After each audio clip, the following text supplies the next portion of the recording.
Hey guys, it's Laura Davils here, and today we're going to do a book review by Patrick Dunn. So, I'm doing this book review by Patrick Dunn because I realized that I never reviewed this book by him.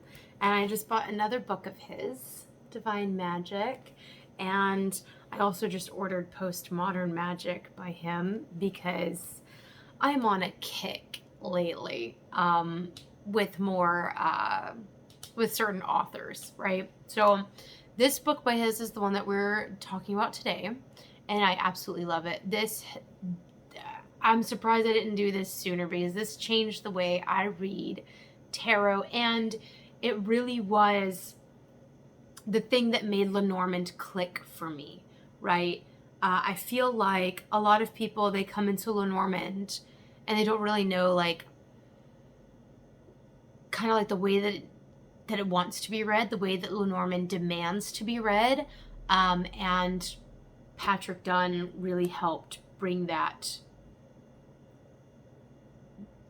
enlightenment to me. I don't even know how to describe it. Like, it's just so much good stuff in here. So we're going to start off with showing you guys the table of contents, so that you guys can pause this and read it and know what's in the table of contents. Because the table of contents is what sells me on a book, right? I might ask another living, breathing person what they think of the book, but when it comes right down to it, it's not the back of the book. It's not other authors who say that this guy is a good author. It's what the table of contents tells me is in the book. Now, I did intend to do a review of this forever ago. As you can see, I have sticky notes here, so we're going to read out these sticky notes. The first sticky note says, "Not a thorough teacher of either tarot nor Lenormand, but an excellent teacher of cartomancy in general. Useful suggestions and interesting ideas will make anyone," underlined, "a better cartomancer." The second sticky note says, gives very simple Lenormand keywords, does not go on for days and days about all the different things that a card can mean, and I like that starting out. Even though he doesn't necessarily try to shove any meanings down your throat with Lenormand, and I like that because guess what? I'm going to take a little tangent here to tell you guys. There is a German vocabulary for Lenormand, there is a French vocabulary for Lenormand, and then an American vocabulary for Lenormand. What do I mean by vocabulary?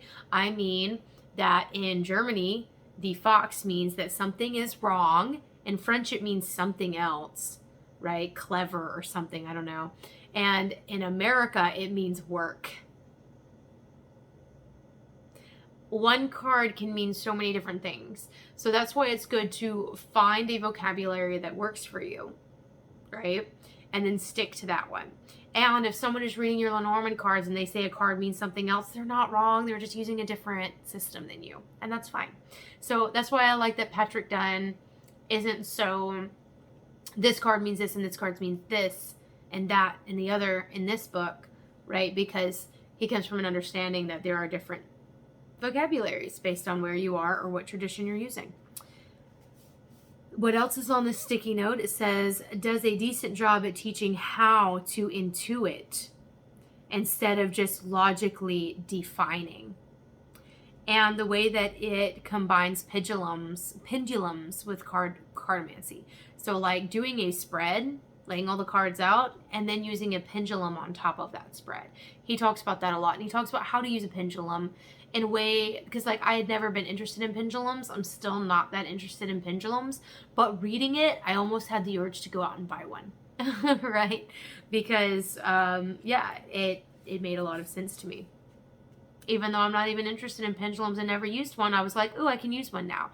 Now I know how to use one, and I've never picked one up because Patrick Dunn is very good at describing how things work in a magical way that also makes sense.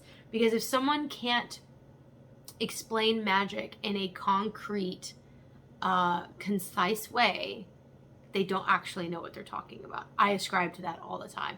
I sometimes don't really think Aleister Crowley knew what he was talking about 100% of the time.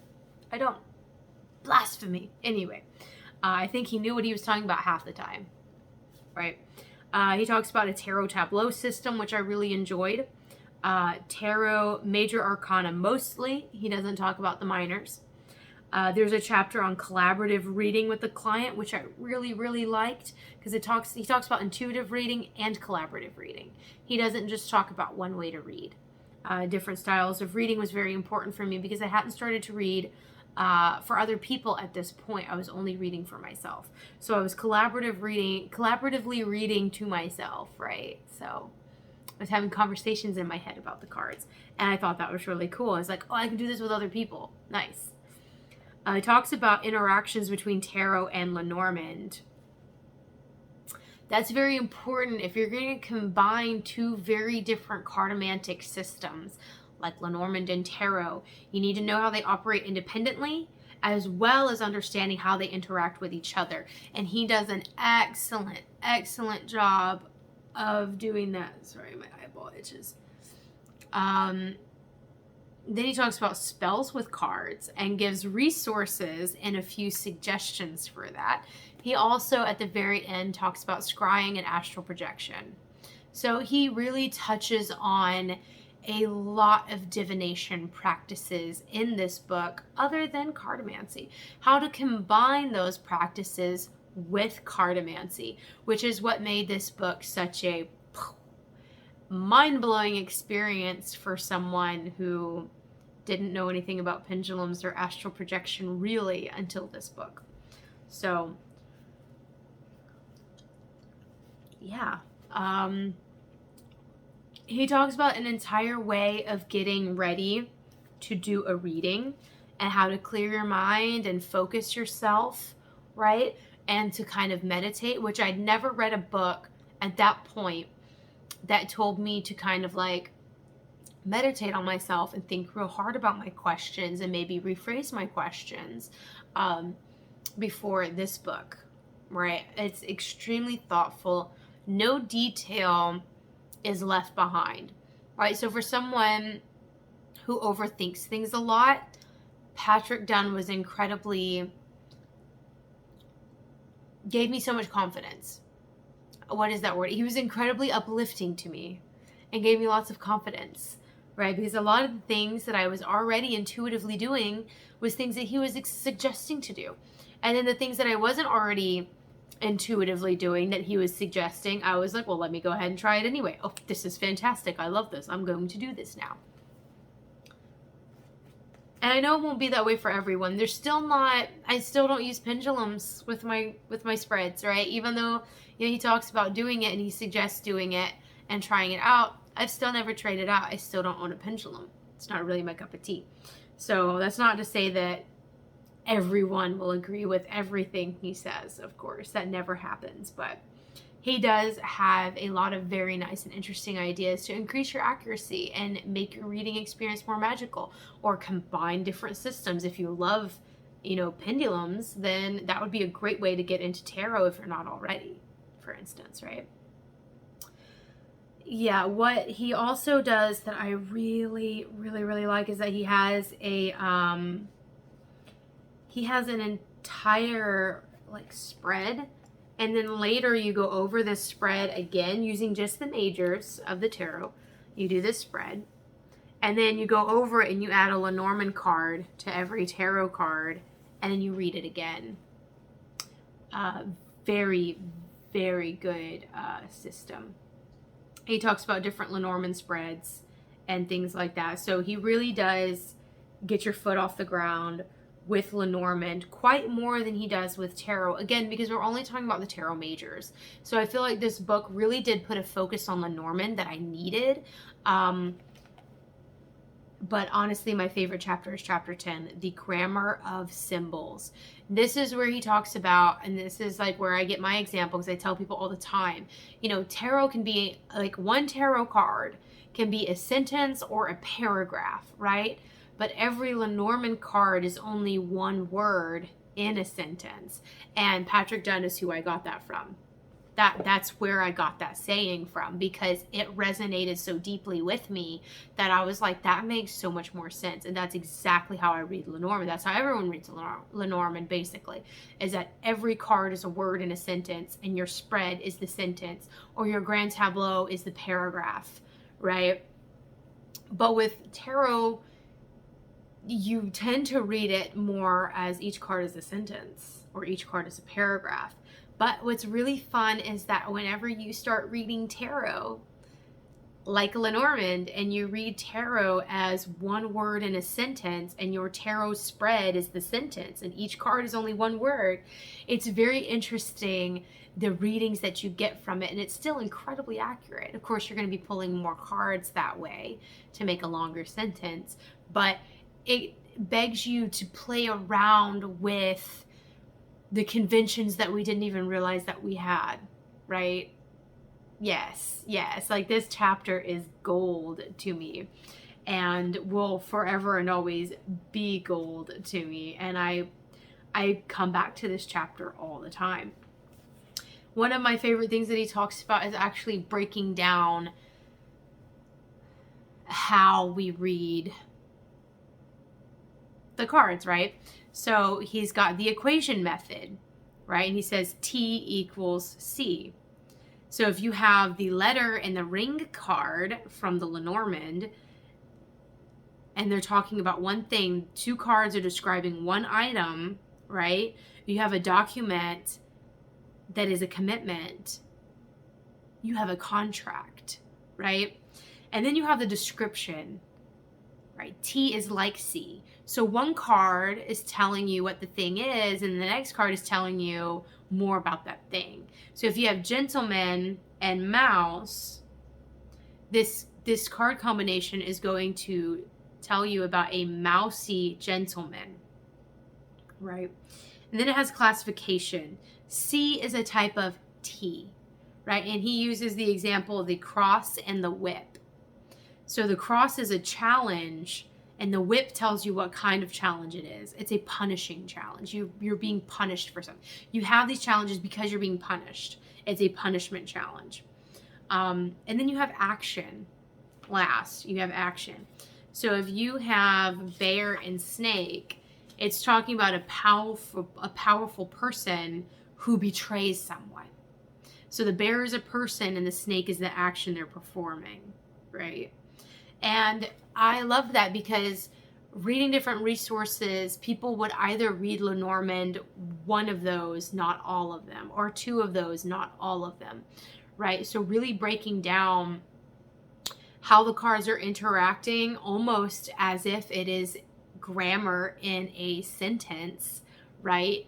Made so much more sense to me, I guess because I'm a writer and I'm an English major, that it made so much sense to me that way. And I hope that you guys, if you guys read this book, that this chapter does a lot for you like it did for me, because that's what made Lenormand like click, like actually click. And the next chapter after that is all about intuitive reading, an entire chapter about intuitive reading that made me a better intuitive reader.